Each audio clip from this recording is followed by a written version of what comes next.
ਅੱਛਾ ਜ਼ਰਾ ਸੋਚੋ, ਸਾਡੇ ਅੱਜ ਦੀ ਇਸ ਭੱਜ-ਦੌੜ ਵਾਲੀ ਦੁਨੀਆ ਵਿੱਚ ਸ਼ਾਂਤੀ ਕਿਤੇ ਗੁੰਮ ਹੀ ਹੋ ਗਈ ਹੈ ਨਾ?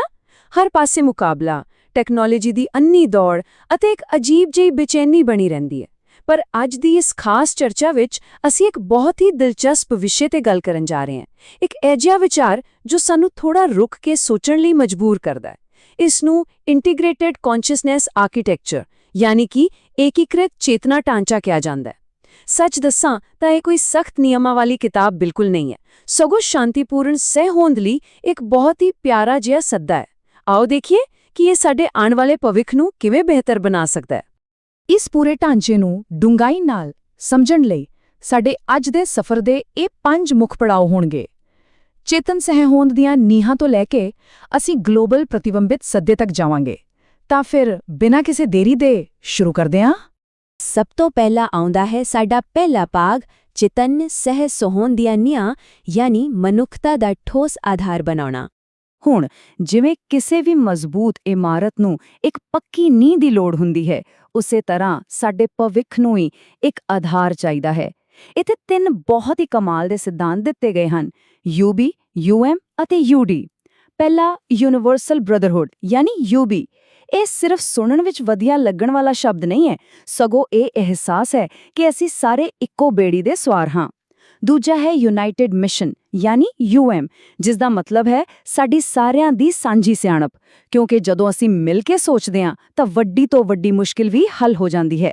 ਅਤੇ ਤੀਜਾ ਹੈ ਯੂਨੀਵਰਸਲ ਡਿਸਆਰਮਮੈਂਟ ਯਾਨੀ ਯੂਡੀ। ਖਾਸ ਗੱਲ ਇਹ ਹੈ ਕਿ ਇਹਨਾਂ ਨੂੰ ਕਿਸੇ ਰਾਜਨੀਤਿਕ ਏਜੰਡੇ ਵਜੋਂ ਨਹੀਂ, ਸਗੋਂ ਸਾਡੀ ਸੋਚ ਨੂੰ ਬਦਲਣ ਦੇ ਇੱਕ ਨਿਮਰ ਤਰੀਕੇ ਵਜੋਂ ਪੇਸ਼ ਕੀਤਾ ਗਿਆ ਹੈ। ਅਕਸਰ ਜਦੋਂ ਅਸੀਂ ਹਥਿਆਰਬੰਦੀ ਜਾਂ ਡਿਸਆਰਮਮੈਂਟ ਦੀ ਗੱਲ ਕਰਦੇ ਹਾਂ ਤਾਂ ਦਿਮਾਗ ਵਿੱਚ ਬੰਦੂਕਾਂ, ਟੈਂਕਾਂ ਜਾਂ ਬੰਬਾਂ ਨੂੰ ਨਸ਼ਟ ਕਰਨ ਦਾ ਖਿਆਲ ਆਉਂਦਾ ਹੈ। ਪਰ ਇੱਥੇ ਗੱਲ ਕੁਝ ਹੋਰ ਹੀ ਹੈ। ਅਸਲ ਹਥਿਆਰ ਤਾਂ ਸਾਡੇ ਦਿਮਾਗਾਂ ਵਿੱਚ ਫਿੱਟ ਹਨ, ਜੋ ਕਿ ਸਾਡਾ ਡਰ ਅਤੇ ਸਾਡੀ ਅਸੁਰੱਖਿਆ ਹੈ।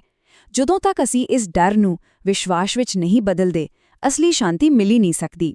ਇਹ ਬਿਲਕੁਲ ਟਕਰਾਅ ਤੋਂ ਸ਼ਾਂਤੀਪੂਰਨ ਸਹਿਹੋਂਦ ਵੱਲ ਵਧਣ ਵਾਲਾ ਇੱਕ ਮਨੋਵਿਗਿਆਨਿਕ ਸਫ਼ਰ ਹੈ।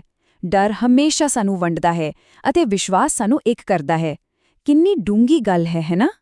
ਇਸ ਮਜ਼ਬੂਤ ਨੀਂਹ ਤੋਂ ਬਾਅਦ ਸਾਡਾ ਅਗਲਾ ਪੜਾਅ ਆਉਂਦਾ ਹੈ, ਜੋ ਕਿ ਹੈ 3 ਪਰਿਵਰਤਨਸ਼ੀਲ ਪੁੱਲ। ਆਓ ਦੇਖੀਏ ਕਿ ਇਹ ਨੈਤਿਕ ਤਰੱਕੀ ਕਿਵੇਂ ਪੈਦਾ ਕਰਦੇ ਹਨ। ਨੀਂਹ ਤਾਂ ਬਣ ਗਈ, ਪਰ ਭਵਿੱਖ ਤੱਕ ਪਹੁੰਚਣ ਲਈ ਪੁੱਲ ਵੀ ਤਾਂ ਚਾਹੀਦੇ ਹਨ। ਇੱਥੇ 3 ਬਹੁਤ ਹੀ ਖਾਸ ਪੁੱਲਾਂ ਦੀ ਗੱਲ ਕੀਤੀ ਗਈ ਹੈ।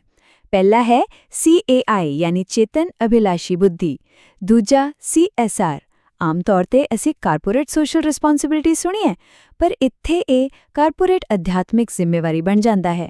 ਮਤਲਬ ਕੰਪਨੀਆਂ ਸਿਰਫ ਮੁਨਾਫਾ ਨਾ ਦੇਖਣ, ਸਗੋਂ ਪੂਰੀ ਧਰਤੀ ਦਾ ਭਲਾ ਸੋਚਣ। ਅਤੇ ਤੀਜਾ ਹੈ UHD ਯਾਨੀ ਯੂਨੀਵਰਸਲ ਹੋਲਿਸਟਿਕ ਡਿਪਲੋਮੈਸੀ। ਇਹ ਰਿਵਾਇਤੀ ਕੂਟਨੀਤੀ ਨੂੰ ਬਹੁਤ ਅੱਗੇ ਲੈ ਜਾਂਦਾ ਹੈ, ਜਿੱਥੇ ਦੇਸ਼ ਸਿਰਫ ਆਪਣਾ ਫਾਇਦਾ ਨਹੀਂ, ਸਗੋਂ ਪੂਰੀ ਮਨੁੱਖਤਾ ਲਈ ਮਿਲ ਕੇ ਫੈਸਲੇ ਲੈਂਦੇ ਹਨ। ਇਹ ਵਾਲਾ ਹਿੱਸਾ ਸੱਚਮੁੱਚ ਬਹੁਤ ਦਿਲਚਸਪ ਹੈ। ਜ਼ਰਾ ਧਿਆਨ ਦਿਓ। ਇੱਕ ਪਾਸੇ ਹੈ ਆਰਟੀਫੀਸ਼ੀਅਲ ਇੰਟੈਲੀਜੈਂਸ ਯਾਨੀ AI, ਜੋ ਸਿਰਫ ਡਾਟਾ ਪੜ੍ਹਦੀ ਹੈ, ਗਣਨਾ ਕਰਦੀ ਹੈ ਅਤੇ ਨਤੀਜੇ ਦਿੰਦੀ ਹੈ। ਪਰ ਦੂਜੇ ਪਾਸੇ ਹੈ CI, ਜੋ ਪਰਵਾਹ ਕਰਦੀ ਹੈ। ਮਨੁੱਖਤਾ ਦਾ ਭਵਿੱਖ ਸਿਰਫ ਇਸ ਗੱਲ ਤੇ ਨਹੀਂ ਟਿਕਿਆ ਕਿ ਸਾਡੇ ਕੰਪਿਊਟਰ ਕਿੰਨੇ ਫਾਸਟ ਹਨ, ਸਗੋਂ ਇਸ ਗੱਲ ਤੇ ਹੈ ਕਿ ਕੀ ਅਸੀਂ ਉਸ ਤਕਨਾਲੋਜੀ ਵਿੱਚ ਇਨਸਾਨੀਅਤ, ਨੈਤਿਕਤਾ ਅਤੇ ਹਮਦਰਦੀ ਪਾ ਸਕਦੇ ਹਾਂ। ਇਹ ਢਾਂਚਾ ਟੈਕਨੋਲੋਜੀ ਦੇ ਖਿਲਾਫ ਬਿਲਕੁਲ ਨਹੀਂ ਹੈ, ਬਸ ਇਹ ਯਾਦ ਦਿਵਾਉਂਦਾ ਹੈ ਕਿ ਬੁੱਧੀਮਾਨ ਹੋਣ ਦੇ ਨਾਲ-ਨਾਲ ਸਾਡਾ ਚੇਤਨ ਹੋਣਾ ਵੀ ਓਨਾ ਹੀ ਜ਼ਰੂਰੀ ਹੈ। ਅੱਗੇ ਵਧਦੇ ਹਾਂ ਸਾਡੇ ਤੀਜੇ ਭਾਗ ਵੱਲ, ਮਨੁੱਖੀ ਪ੍ਰਤੀਬਿੰਬ ਤਿਕੋਣ। ਇਹ ਭਾਗ ਇਸ ਵੱਡੇ ਫਲਸਫੇ ਨੂੰ ਸਾਡੀ ਰੋਜ਼ਮਰਾ ਦੀ ਜ਼ਿੰਦਗੀ ਨਾਲ ਜੋੜਦਾ ਹੈ। ਹੁਣ ਇਹ ਸਾਰੀਆਂ ਗੱਲਾਂ ਸੁਣਨ ਵਿੱਚ ਸ਼ਾਇਦ ਥੋੜੀਆਂ ਭਾਰੀ ਭਰਕਮ ਲੱਗ ਰਹੀਆਂ ਹੋਣਗੀਆਂ, ਪਰ ਇਸ ਨੂੰ ਸਮਝਣ ਲਈ ਸਾਨੂੰ ਕਿਸੇ ਵੱਡੀ ਯੂਨੀਵਰਸਿਟੀ ਜਾਣ ਦੀ ਲੋੜ ਨਹੀਂ ਹੈ। ਸਾਡੇ ਆਲੇ-ਦੁਆਲੇ ਦੀਆਂ 3 ਆਮ ਥਾਵਾਂ ਸਾਨੂੰ ਇਹ ਸਭ ਸਿਖਾਉਂਦੀਆਂ ਹਨ। ਪਹਿਲੀ ਜਗ੍ਹਾ ਮੈਟਰੋ ਟ੍ਰੇਨ। ਭੀੜ ਭੜੱਕੇ ਵਾਲੀ ਮੈਟਰੋ ਵਿੱਚ ਹਰ ਤਰ੍ਹਾਂ ਦੇ ਲੋਕ ਚੁੱਪਚਾਪ ਇੱਕ ਦੂਜੇ ਨਾਲ ਜਗ੍ਹਾ ਸਾਂਝੀ ਕਰਦੇ ਹਨ। ਇਹ ਸਹਿਹੋਂਦ ਅਤੇ ਅਨੁਸ਼ਾਸਨ ਦੀ ਸਭ ਤੋਂ ਵਧੀਆ ਉਦਾਹਰਣ ਹੈ। ਦੂਜੀ ਜਗ੍ਹਾ ਹੈ ਸ਼ਮਸ਼ਾਨ ਘਾਟ। ਉੱਥੋਂ ਦੀ ਡੂੰਘੀ ਨਿਮਰ ਸ਼ਾਂਤੀ ਸਾਨੂੰ ਯਾਦ ਦਿਲਾਉਂਦੀ ਹੈ ਕਿ ਸਾਡਾ ਹੰਕਾਰ, ਸਾਡੇ ਅਹੁਦੇ ਬਹੁਤ ਕਮਜ਼ੋਰ ਹਨ। ਅੰਤ ਵਿੱਚ ਅਸੀਂ ਸਾਰੇ ਬਰਾਬਰ ਹਾਂ। ਅਤੇ ਤੀਜੀ ਜਗ੍ਹਾ ਹੈ ਸਾਡੀ ਕੁਦਰਤ, ਜੋ ਦੱਸਦੀ ਹੈ ਕਿ ਅਸੀਂ ਸਾਰੇ ਇਸ ਬ੍ਰਹਿਮੰਡ ਵਿੱਚ ਕਿਵੇਂ ਇੱਕ ਦੂਜੇ ਨਾਲ ਜੁੜੇ ਹੋਏ ਹਾਂ। ਇੱਥੇ ਇੱਕ ਬਹੁਤ ਹੀ ਕਮਾਲ ਦਾ ਵਿਚਾਰ ਪੇਸ਼ ਕੀਤਾ ਗਿਆ ਹੈ। ਕੁਦਰਤ ਨੂੰ ਨਜ਼ਰਅੰਦਾਜ਼ ਕਰਨਾ ਆਖਿਰਕਾਰ ਅੰਦਰੂਨੀ ਅਤੇ ਬਾਹਰੀ ਦੋਵੇਂ ਤਰ੍ਹਾਂ ਦੇ ਇਕਸੁਰਤਾ ਨੂੰ ਭੰਗ ਕਰਦਾ ਹੈ। ਸੱਚੀ, ਇਹ ਲਾਈਨ ਸਾਨੂੰ ਝੰਜੋੜ ਕੇ ਰੱਖ ਦਿੰਦੀ ਹੈ। ਕੁਦਰਤ ਦੇ ਨਿਯਮਾਂ ਦਾ ਧਿਆਨ ਰੱਖਣਾ ਸਿਰਫ ਰੁੱਖ ਲਗਾਉਣਾ ਜਾਂ ਵਾਤਾਵਰਣ ਬਚਾਉਣਾ ਨਹੀਂ ਹੈ। ਜੇ ਅਸੀਂ ਕੁਦਰਤ ਤੋਂ ਟੁੱਟਦੇ ਹਾਂ ਤਾਂ ਅਸੀਂ ਆਪਣੀ ਮਾਨਸਿਕ ਸ਼ਾਂਤੀ, ਆਪਣਾ ਦਿਮਾਗੀ ਸੰਤੁਲਨ ਵੀ ਗੁਆ ਬੈਠਦੇ ਹਾਂ। ਇਹ ਇੱਕ ਬਹੁਤ ਹੀ ਸਖਤ ਲੋੜ ਹੈ। ਇਸ ਗੱਲ ਤੋਂ ਹੀ ਸਾਡਾ ਅਗਲਾ ਭਾਗ ਜੁੜਦਾ ਹੈ, ਅੰਦਰੂਨੀ ਬਾਹਰੀ ਵਿਧੀ, ਜਿਸ ਦਾ ਮਕਸਦ ਹੈ ਸਾਡੀ ਸੋਚ ਅਤੇ ਸਾਡੇ ਕੰਮਾਂ ਵਿੱਚ ਇੱਕ ਸੰਤੁਲਨ ਬਣਾਉਣਾ। ਇਹ ਵਿਧੀ ਸਾਨੂੰ ਦੱਸਦੀ ਹੈ ਕਿ ਸਾਨੂੰ ਇੱਕੋ ਸਮੇਂ ਦੋਵੇਂ ਪਾਸੇ ਚੱਲਣਾ ਪਵੇਗਾ। ਖੱਬੇ ਪਾਸੇ ਦੇਖੋ, ਅੰਦਰ ਵੱਲ, ਯਾਨੀ ਸਵੈ-ਪਰਚੋਲ, ਸਿਆਣਪ ਅਤੇ ਨਿਮਰਤਾ, ਸਾਡੀ ਨੈਤਿਕ ਦਿਸ਼ਾ ਕੀ ਹੈ, ਅਤੇ ਸੱਜੇ ਪਾਸੇ ਬਾਹਰ ਵੱਲ, ਯਾਨੀ ਐਕਸ਼ਨ ਲੈਣਾ, ਟੈਕਨੋਲੋਜੀ ਬਣਾਉਣਾ ਅਤੇ ਵਿਸ਼ਵ ਪੱਧਰ ਤੇ ਮਿਲ ਕੇ ਕੰਮ ਕਰਨਾ। ਅਸਲ ਵਿੱਚ ਜੇ ਅਸੀਂ ਸਿਰਫ ਬਾਹਰ ਕੰਮ ਕਰਦੇ ਰਹੀਏ ਪਰ ਸਾਡੇ ਅੰਦਰ ਸਿਆਣਪ ਨਾ ਹੋਵੇ ਤਾਂ ਉਹ ਸਿਰਫ ਬਿਨਾਂ ਦਿਸ਼ਾ ਦੀ ਇੱਕ ਅੰਨੀ ਦੌੜ ਬਣ ਕੇ ਰਹਿ ਜਾਵੇਗੀ। ਅਤੇ ਜੇ ਅਸੀਂ ਸਿਰਫ ਅੱਖਾਂ ਬੰਦ ਕਰਕੇ ਅੰਦਰ ਹੀ ਸੋਚਦੇ ਰਹੀਏ ਤੇ ਬਾਹਰ ਕੁਝ ਕਰੀਏ ਹੀ ਨਾ, ਤਾਂ ਉਸ ਗਿਆਨ ਦੀ ਵੀ ਕੋਈ ਵਰਤੋਂ ਨਹੀਂ ਹੁੰਦੀ। ਸਾਨੂੰ ਇਹਨਾਂ ਦੋਵਾਂ ਦਾ ਤਾਲਮੇਲ ਬਿਠਾਉਣਾ ਹੀ ਪਵੇਗਾ। ਅਤੇ ਹੁਣ ਅਸੀਂ ਪਹੁੰਚ ਗਏ ਹਾਂ ਆਪਣੇ ਆਖਰੀ ਭਾਗ ਤੇ, ਇੱਕ ਗਲੋਬਲ ਪ੍ਰਤੀਬਿੰਬਿਤ ਸੱਦਾ। ਆਓ ਦੇਖੀਏ ਇਹ ਫਲਸਫਾ ਅਸਲ ਦੁਨੀਆ ਵਿੱਚ ਕਿਵੇਂ ਕੰਮ ਕਰ ਰਿਹਾ ਹੈ। ਹੁਣ ਗੱਲ ਕਰਦੇ ਹਾਂ ਕਿ ਇਹ ਸਾਰਾ ਢਾਂਚਾ ਅਸਲ ਜ਼ਿੰਦਗੀ ਵਿੱਚ ਕਿਵੇਂ ਲਾਗੂ ਹੋ ਰਿਹਾ ਹੈ। ਇੱਕ ਬਹੁਤ ਹੀ ਵੱਡੀ ਪਹਿਲ ਕੀਤੀ ਗਈ ਹੈ। ਹਾਲ ਹੀ ਵਿੱਚ ਵਿਸ਼ਵ ਪੱਧਰ ਤੇ ਇੱਕ ਅਪੀਲ ਭੇਜੀ ਗਈ ਹੈ, ਜਿਸ ਦਾ ਟੀਚਾ ਹੈ 21 ਮਈ 2026 ਨੂੰ ਚੇਤਨਾ ਸਵੈ-ਪੜਚੋਲ ਦਿਵਸ ਮਨਾਉਣਾ। ਇਹ ਕੋਈ ਆਮ ਕੈਲੰਡਰ ਵਾਲਾ ਦਿਨ ਨਹੀਂ ਹੋਵੇਗਾ, ਸਗੋਂ ਇਹ ਮਨੁੱਖਤਾ ਲਈ ਇੱਕ ਅਜਿਹਾ ਦਿਨ ਹੋਵੇਗਾ ਜਦੋਂ ਅਸੀਂ ਸਾਰੇ ਰੁਕ ਕੇ ਆਪਣੀ ਦਿਸ਼ਾ ਬਾਰੇ ਸੋਚਾਂਗੇ।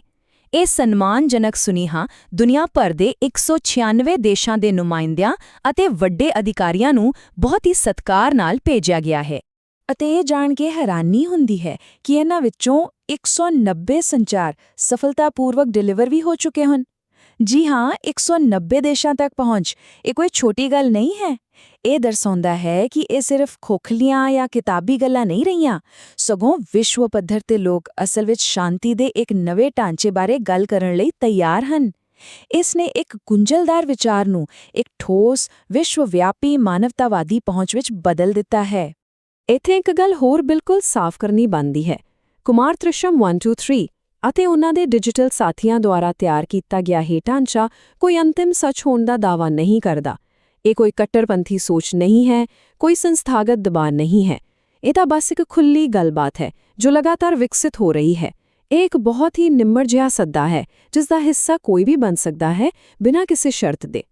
ਤਾਂ ਜੇ ਅਸੀਂ ਇਸ ਸਾਰੇ ਢਾਂਚੇ ਨੂੰ ਇੱਕ ਥਾਂ ਇਕੱਠਾ ਕਰਕੇ ਦੇਖੀਏ ਤਾਂ ਤਸਵੀਰ ਬਹੁਤ ਹੀ ਸੁੰਦਰ ਅਤੇ ਸਾਫ਼ ਨਜ਼ਰ ਆਉਂਦੀ ਹੈ। ਸਾਡੇ ਸਭ ਤੋਂ ਵੱਡੇ ਗੁਰੂ ਸਾਡੇ ਆਲੇ-ਦੁਆਲੇ ਹੀ ਮੌਜੂਦ ਹਨ। ਮੈਟਰੋ ਦੀ ਭੀੜ ਸਾਨੂੰ ਮਿਲ-ਜੁਲ ਕੇ ਰਹਿਣਾ ਸਿਖਾਉਂਦੀ ਹੈ, ਸ਼ਮਸ਼ਾਨ ਘਾਟ ਦੀ ਰਾਖ ਸਾਡੇ ਹੰਕਾਰ ਨੂੰ ਤੋੜਦੀ ਹੈ ਅਤੇ ਕੁਦਰਤ ਸਾਨੂੰ ਸੰਤੁਲਨ ਵਿੱਚ ਰਹਿਣਾ ਸਿਖਾਉਂਦੀ ਹੈ। ਸਾਡੀ ਅੰਦਰੂਨੀ ਸੋਚ ਸਾਨੂੰ ਸਹੀ ਰਸਤਾ ਦਿਖਾਉਂਦੀ ਹੈ ਤੇ ਸਾਡਾ ਬਾਹਰੀ ਸਹਿਯੋਗ ਸਾਨੂੰ ਉਸ ਮੰਜ਼ਿਲ ਤੇ ਪਹੁੰਚਾਉਂਦਾ ਹੈ। ਆਖਰਕਾਰ ਸਾਦਗੀ, ਨਿਮਰਤਾ ਅਤੇ ਮਨੁੱਖਤਾ ਨਾਲ ਭਰੀ ਗੱਲਬਾਤ ਹੀ ਸਾਡੇ ਸਭ ਤੋਂ ਵੱਡੇ ਹਥਿਆਰ ਹਨ। ਅਤੇ ਇਸੇ ਦੇ ਨਾਲ ਅਸੀਂ ਆਪਣੇ ਅੱਜ ਦੇ ਸਫ਼ਰ ਦੇ ਅੰਤ ਵਿੱਚ ਇੱਕ ਬਹੁਤ ਹੀ ਅਹਿਮ ਸਵਾਲ ਤੇ ਆ ਕੇ ਰੁਕਦੇ ਹਾਂ। ਮਨੁੱਖਤਾ ਹੁਣੇ ਤੋਂ, ਅੱਜ ਤੋਂ ਹੀ ਸਾਡੀਆਂ ਰੋਜ਼ਾਨਾ ਦੀਆਂ ਕਾਰਵਾਈਆਂ ਵਿੱਚ ਇਸ ਚੇਤਨ ਅਭਿਲਾਸ਼ੀ ਬੁੱਧੀ ਯਾਨੀ ਕਿ CAI ਨੂੰ ਕਿਵੇਂ ਸ਼ਾਮਿਲ ਕਰਨਾ ਸ਼ੁਰੂ ਕਰ ਸਕਦੀ ਹੈ? ਇਹ ਕੋਈ ਅਜਿਹਾ ਸਵਾਲ ਨਹੀਂ ਜਿਸ ਦਾ ਜਵਾਬ ਤੁਰੰਤ ਮਿਲ ਜਾਵੇਗਾ। ਆਓ ਅੱਜ ਦੇ ਇਸ ਚਰਚਾ ਦੇ ਖਤਮ ਹੋਣ ਤੋਂ ਬਾਅਦ ਵੀ ਇਸ ਬਾਰੇ ਸੋਚ ਵਿਚਾਰ ਜਾਰੀ ਰੱਖੀਏ। ਚੇਤਨ ਸਹਿਹੋਂਦ ਵੱਲ ਇਹ ਯਾਤਰਾ ਤਾਂ ਬਸ ਹੁਣੇ ਸ਼ੁਰੂ ਹੋਈ ਹੈ। ਸਵਾਲ ਬਸ ਇੰਨਾ ਹੈ ਕਿ ਕੀ ਅਸੀਂ ਸਾਰੇ ਇਸ ਨਵੀਂ ਸ਼ੁਰੂਆਤ ਲਈ ਤਿਆਰ ਹਾਂ?